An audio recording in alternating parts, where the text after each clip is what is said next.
स्कूलों का टिटिम्बा। और बता दें कि जो टिटिम्बा है ये एडमिशन के पहले से ही शुरू हो जाता है, जैसे जूता, स्कर्ट, शर्ट, पेंसिल, रबड़, स्टेशनरी, किताबें, ब्ला ब्ला ब्ला, फलाना ढमकाना, ये मनी वो मनी। तो ये जो मनी की मनमानी है इसने अच्छे खासे स्कूलों को भाई बैंक बना कर रख दिया है। और वो भी ऐसा बैंक जिसमें निकासी का तो कुछ नहीं पता, सिर्फ जमा जमा जमा, और जमा का ये जो वाकया है ये कभी नहीं थमा। तो आज कटिंग चाय के साथ हम पहुंच गए हैं महानगर के मॉन्टफोर्ट इंटर कॉलेज के बिल्कुल सामने, और यहाँ पर हमें मिल गए हैं कुछ पेरेंट्स। आइए मेरे साथ चलते हैं कटिंग चाय के साथ। तो वहाँ पर मिल गए हमको कुछ पेरेंट्स हैं। आप अपने बच्चों को यहाँ छोड़ने आए थे सर? जी। आपका नाम क्या है? गौरव। गौरव जी, आपका नाम क्या है? अंजू। अंजू जी, ये बताइए कि आपका बच्चा यहाँ पर किस क्लास में? एक बच्चा है, दो बच्चे, तीन बच्चे? यूकेजी में। यूकेजी में? चलिए बहुत बड़ा, एक ही बच्चा, ये अच्छी बात है, एक ही बच्चा आजकल के ज़माने के हिसाब से। तो ये बताइए कि जो बच्चा है आपका, इसकी फ़ीस कितनी होगी? हर बार कोई ना कोई नई इन्वेस्टमेंट डायरी में लेकर के चली आती है। हाँ बिल्कुल निकल के चली आती है कि ये करना है, आज ये लेके आना है, इतनी फीस जमा करनी है, आज ये लेके आना है। अब क्या करें कि हफ्ते में, एक ही हफ्ते में 3-3 4-4 यूनिफॉर्म?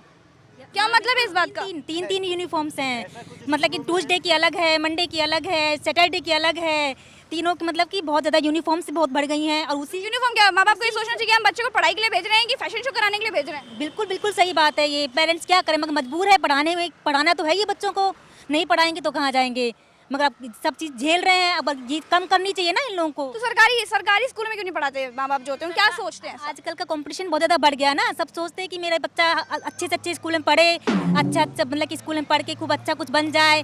और पेरेंट्स खड़े हुए हैं बच्चों के, तो चलिए उनसे बातचीत करते हैं। हेलो सर, आपका नाम? धर्मेश कुमार। हरमेश कुमार जी। और सर आपका नाम क्या है? विशाल चौरसिया। मतलब पूरी तरीके से निकासी का तो पता नहीं, जमा ही जमा होता रहता है वहाँ पर। तो वो कितना परेशान है, किस हद तक परेशान है माँ बाप? बहुत परेशान है भाई, सारा कुछ पैसे पे ही डिपेंड करता है।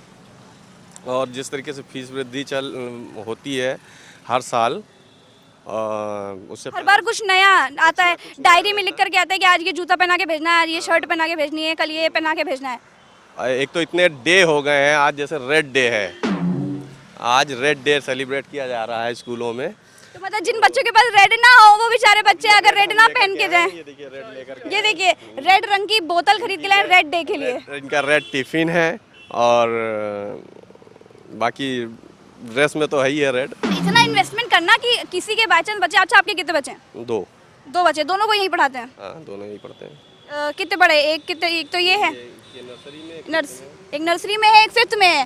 तो दोनों की फीस एक तो कम होगी, एक तो ज़्यादा ही होगी? नहीं, दोनों की लगभग बराबर है।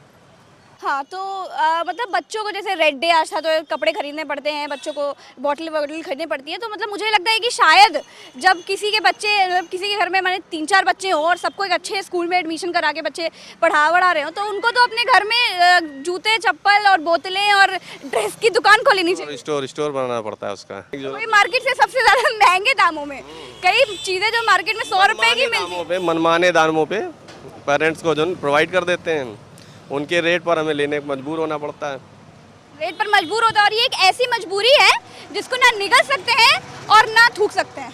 राइट, बिल्कुल सही कहा आपने। ये इतनी ज़्यादा मजबूरी है, पेरेंट्स एकदम मजबूर हो जाता है। बच्चों को पढ़ा रहा है अच्छे स्कूल में, कहाँ से क्या अरेंज कर रहा है, लेकिन स्कूल वाले जो है अपनी मनमानी करते हैं, अपने मामले को थोपते हैं।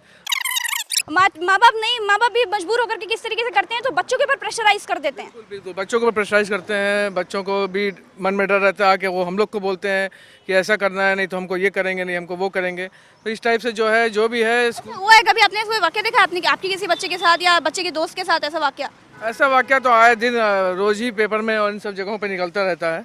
सब जगह ऐसा होता ही रहता है, वो आम बात है। ये कोई ऐसा नहीं है कि कोई बहुत नया चीज़ है, और ऐसा नहीं है। अच्छा, किस किस तरह के डे होते हैं, किस किस तरह की जो एक्स्ट्रा फीस होती है, किस किस तरह की चीज़ों से ले लेते हैं? क्या लग रहा है आपको, सांस लेने की फीस भी ले देंगे स्कूल वाले? मैं भी ऐसा पॉसिबल है, ऐसा वक्त दूर नहीं है कि जो है पेरेंट्स जो है हर चीज़ एक चीज़ देगा स्कूल में। सांस लेने के लिए भी स्कूल वालों को फीस देनी पड़ जाएगी? बिल्कुल देनी पड़ जाएगी, बिल्कुल। इधर चलते हैं और कुछ पेरेंट्स को ढूंढते हैं, उनसे बातचीत करते हैं। तो यहाँ पर कुछ पेरेंट्स खड़े हैं, तो हम इनसे बातचीत कर लेते हैं। सर आपका नाम क्या है? श्यामजी तिवारी। श्यामजी तिवारी जी। और सर आपका नाम क्या है? सुरेंद्र कुमार। तो हम आपसे पूछना चाह रहे हैं कि आप यहाँ पर अपने बच्चे को छोड़ने आए थे? जी। आपका बच्चा यहाँ पर पढ़ता है, किस क्लास में? 3rd में, वो 4th में और 9th में। एक 4th में, एक 9th में। 2 बच्चे हैं आपके? 2 बच्चे हैं। तो यहाँ मतलब हम ऐसा पूछ रहे हैं कि आजकल जो स्कूलों में मनी की मनमानी चल रही है, कुछ भी मतलब किसी भी चीज़ का पैसा लगा दिया, तो कितनी समस्या है, कितना लोग परेशान है, किस हद तक? ये प्रॉब्लम्स तो सभी जगह स्कूलों में है, लेकिन हम लोग इस प्रॉब्लम्स के लिए आप अक्सर जो है ब्रदर से मिलते हैं, डिस्कशन करते हैं। और सब बच्चों को काला कपड़ा पहना के भेजो, काला ड्रेस पहना के भेजो, काला टिफिन लेके भेजो, काला बोतल लेके भेजो। भाई जिसके माँ बाप धन्ना सेठ नहीं हो, कहाँ से खरीदेंगे? तो वो उसके लिए आजकल जितने भी कॉन्वेंट स्कूल में यही एक शब्द कहा जाता है कि अगर आप इस लायक नहीं हो तो आप यहाँ ना पढ़ाइए। मतलब अगर लायक नहीं है तो हम अच्छे स्कूल में ना पढ़ाएं या फिर क्या करें? ये आज कॉन्वेंट स्कूल की एक आम बात हो गई है कि वो ये कहते हैं कि अगर आप इतना अफोर्ड नहीं कर सकते तो मैंने आपको नहीं बुलाया। यहाँ पे 4 पेरेंट्स से कह दूंगा चलिए अभी ब्रदर से मिलते हैं, चल के आपकी बात करने। सर आप चले जाइए। क्या मेरे ही बेटे को सारी प्रॉब्लम है स्कूल में? कोई मेरे साथ चलने को नहीं तैयार। क्यों तैयार नहीं होते? क्योंकि परेशानी तो सबको होती है ना। ये तो गलत बात है। ये बोलना, ये सुनना सब अच्छा लगता है, यथार्थ में होना बहुत अंतर होता है। नहीं तो अगर पेरेंट्स अपनी तरफ से आगे नहीं जाएंगे तो ये तो उनकी गलती है ना कि अपने बच्चों के लिए आगे खड़ा होना। पेरेंट्स अगर आज कोऑपरेट करें तो क्या नहीं हो सकता है। तो आपने अभी तक कितनी बार कदम उठाया इस चीज के लिए? आपने क्या क्या किया? हमने तो 2 बार गए, 2-3 बार जो प्रॉब्लम्स आई थी, जैसे यहाँ पे पानी की प्रॉब्लम थी तो वो ब्रदर ने सॉर्ट आउट की। पानी की क्या प्रॉब्लम? जैसे पानी में जैसे कभी कभी जो है आरओ नहीं लगा था, ब्रदर से बात की तो ब्रदर ने उसको सॉर्ट आउट। आरओ नहीं लगा था कभी? कई बार स्कूल वाले ये भी करते हैं, आरओ नहीं लगा है, एक्वाफिना नहीं लगा है, पानी वानी का कोई समस्या है, नल का पानी है, नलके का पानी है, फिर भी कहते हैं भाई कैसा भरो। यहाँ कुछ दिन के बाद क्या सांस लेने की फीस लगेगी स्कूलों में? ऐसा तो खैर पॉसिबल अभी नहीं है, जब तक हम तो कभी होगा? कुछ सालों बाद, 50 साल बाद, 20 साल बाद?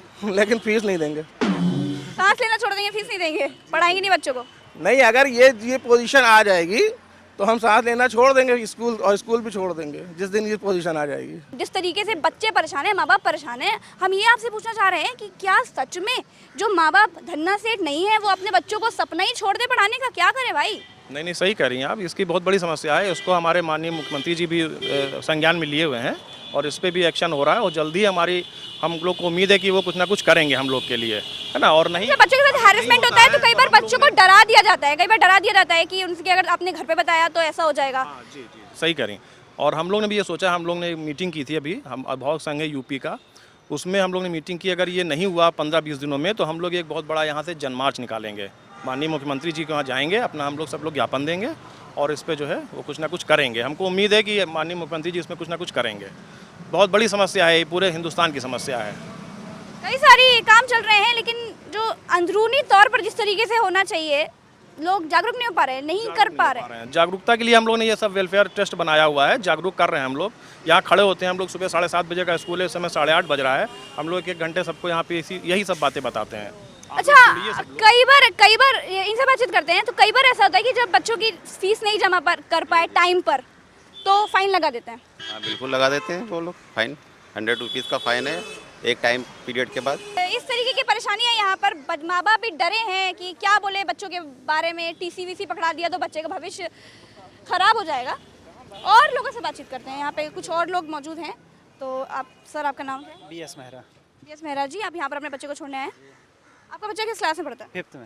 5th में पढ़ता है। तो अभी हमने वहाँ पे लोगों से बातचीत करी, उन्होंने कहा कि अभिभावक डरते हैं कि बाई चांस बच्चों को टीसी पकड़ा दी तो क्या होगा, बच्चे का भविष्य खराब हो जाएगा। तो भाई अगर स्कूल में परेशानी है तो अगर टीसी पकड़ा दी तो क्या दिक्कत है? नहीं, दिक्कत तो हो ही जाएगी भाई, बच्चों को कहाँ पढ़ाएंगे? तो फिर दूसरे स्कूल में पढ़ाइए। नहीं, दूसरे स्कूल वाला कोई ज़रूरी नहीं है कि वो ले। क्यों नहीं लेंगे? इतनी समस्या है, चलिए साल भर बाद तो लेंगे। इसका तो हर कहीं लफड़ा होगा भाई, फीस के लिए तो हर कहीं लफड़ा रहेगा। यहाँ पे अगर अभिभावक को डराया जाए तो मजबूरी है कि ना निगल सकते ना उगल सकते। क्या करें माँ बाप के? कहाँ चले जाएं भाई? कहाँ जा करके सर पटक लें? क्या कर रहे हैं माँ बाप? नहीं, उसका तो यही सॉल्यूशन है कि भाई कुछ उस पर बच्चों को किस तरह से हैरेस किया जाता है? अच्छा, नहीं, हैरेसमेंट तो भाई वो स्कूल पे डिपेंड करता है कि कौन स्कूल कैसे करता है। किस तरह से हैरेस कर सकते? तरीके पूछना चाह रहे हैं। तरीका क्या, वही टीसी पकड़ा देंगे, यही तरीका हो सकता है। टीसी पकड़ा देंगे, 10 बच्चों के सामने उनको जलील कर देंगे या फिर मुर्गा बना देंगे, क्लास के बाहर खड़ा कर देंगे। यही कर सकते हैं, बाकी क्या करेंगे। और इसका जो असर होता है वो मासूम नन्हे मुन्ने प्यारे बच्चों पर होता है, जो बेचारे जिनको इन सब बातों से कुछ मतलब नहीं होता है और बेचारे हर चीज़ से परे होते हैं।